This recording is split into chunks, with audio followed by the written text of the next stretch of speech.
nitwa Mugeshi bayingana ngo ikaze mu kiganiro Dossier analytique. Byagenda bite Iran iramutse itsinze intambara ihanganyemo na Leta Zunze Ubumwe za Amerika ndetse na Israel? Si ingingo itekerezwaho kenshi, si n'ingingo kandi wasanga igarukwaho mu bitangazamakuru bitandukanye. Uyu munsi rero hano kuri Mugeshi bayingana Dossier analytique nibyo tugiye kuganiraho. Turaza guhuriza hamwe ingingo eshanu zikomeye zigishobora gukurikira mu gihe cyose Iran yaba itsinze urugamba ihanganyemo na Leta Zunze Ubumwe za Amerika.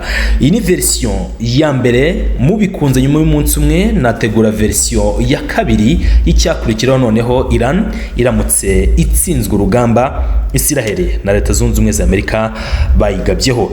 Reka rero twanzike n'ingingo ya mbere y'icyakurikira cyangwa se icyaba mu gihe cyose Iran yaba itsinze urugamba Leta Zunze Ubumwe za Amerika ndetse na Israel bayigabyeho tariki 28 Gashyantare 2026. Icyambere, Iran yahita igira ingufu bidasubirwaho mu burasirazuba bwose bwo hagati. Muri make Iran yatiba igihugu cy'igihangange mu burasirazuba bwose bwo hagati. Iran nubwo yagabweho ibitero bikomeye ku bufatanye bw'igisirikare cya Amerika cyo mu kirere ndetse n'igisirikare cyo mu kirere cya Israel, ariko Iran yakomeje kugaragaza ko kure hose habi yagera ariko itazigera na rimwe ipfukamira Leta Zunze Ubumwe za Amerika ndetse n'ibihugu byo mu burengerazuba bw'isi. Icyatuma rero Iran ihita idomina cyangwa se ikagira imbaraga mu burasirazuba bwose bwo hagati, bivuze ko ya mitwe yose ya gisirikare by'umwihariko ihagarariwe cyangwa se ibanzirizwa na Hezbollah noneho yatangira kugira influence, kuko igihugu kitera inkunga cyaba kimaze kwegeka ku ruhande ibihugu bibiri by'ibihangange mu isi. Abareba kure kandi bakemeza ko ariho byerekeza ukurikije uko Irani iri kwitwara muri iyi ntambara ihanganyemo na Leta Zunze Ubumwe za Amerika ndetse na Israel. Nakabuza ko intekerezo zose cyangwa se imigambi n'imipango yose y'abaperesi iraganisha mu kuba batsinda iyi ntambara bakagumana ubutware n'ubutegetsi basanzwe bafite. Ibitero bya Amerika na Israel na nubu nacyo birakora ngo Iran itakaza ubugenzuzi isanzwe ifite ku mitwe ya gisirikare itandukanye mu burasirazuba bwo hagati. Ibitero bya Israel ndetse na Leta Zunze Ubumwe za Amerika ntibirabasha guhindura ubutegetsi nk'uko babyifuzaga. Ikindi, ibitero bya Israel ndetse na Leta Zunze Ubumwe za Amerika ntibyigeze bibasha gufungura umuyoboro Hormuz Iran yegetseho, bivuze ko ibi byose biri bukorwe ku bushake n'ibiganiro hagati y'impande zombi. Ni Iran isanganywe ubudahangarwa ariko bucagase. Ibi rero bishobora gutuma Iran irushaho gukomera ndetse igitinyiro cyayo kikiyongera mu burasirazuba bwo hagati. Ikindi cyakurikiraho, Iran ishobora kwitigira ibikomoka kuri petrol, intwaro izifashisha mu myaka iri imbere.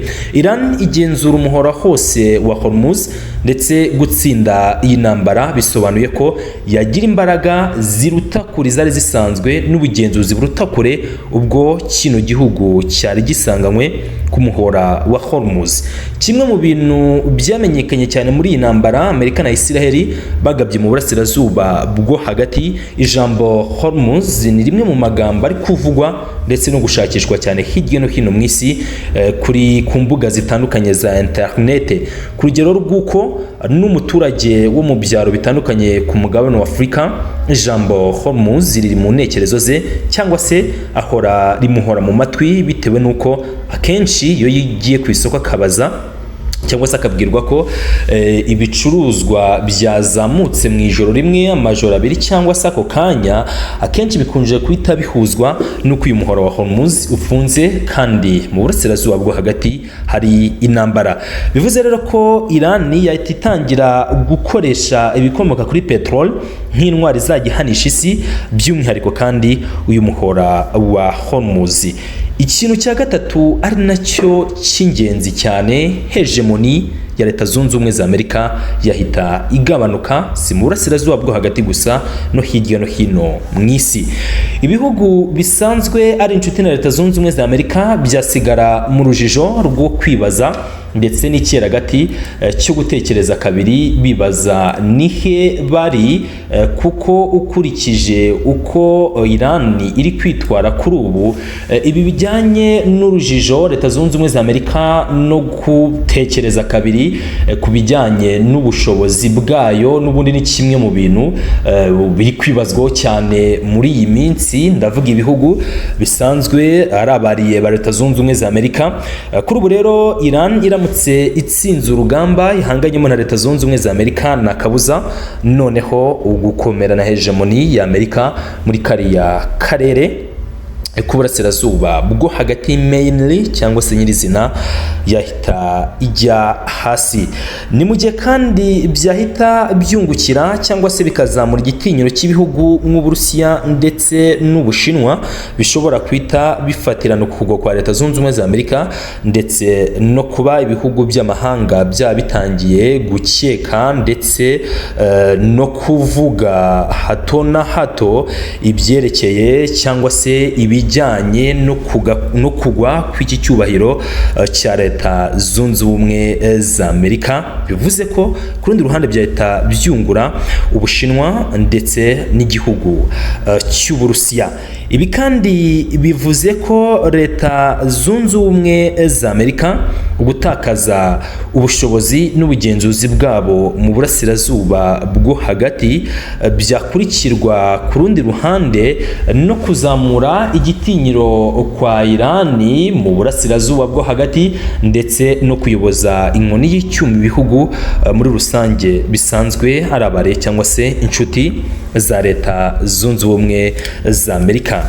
Iran ishobora kujya yitwaza intambara mu bihe biri imbere nk'ikigero cyo kudapfukamishwa, aho ishobora kujya ikoresha statement we have survived the strongest military powers in the world, cyangwa se twabashije guca mu nzara z'ibisirikare bibiri bikomeye mu isi na kure habi tutageze, namwe rero nta cyatuma muduhagarara imbere.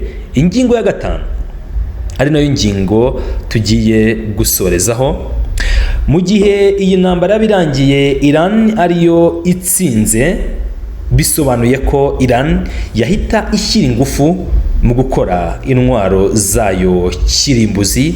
Iran yahita ishora imbaraga mu kubaka ubushobozi bwa kirimbuzi. Ni mu gihe n'ubundi bimwe mu bigarukwaho n'abasesenguzi mpuzamahanga hatabura kuvugwa ingingo y'uko Iran yaba yarakererewe mu gutunga zino ntwaro kirimbuzi.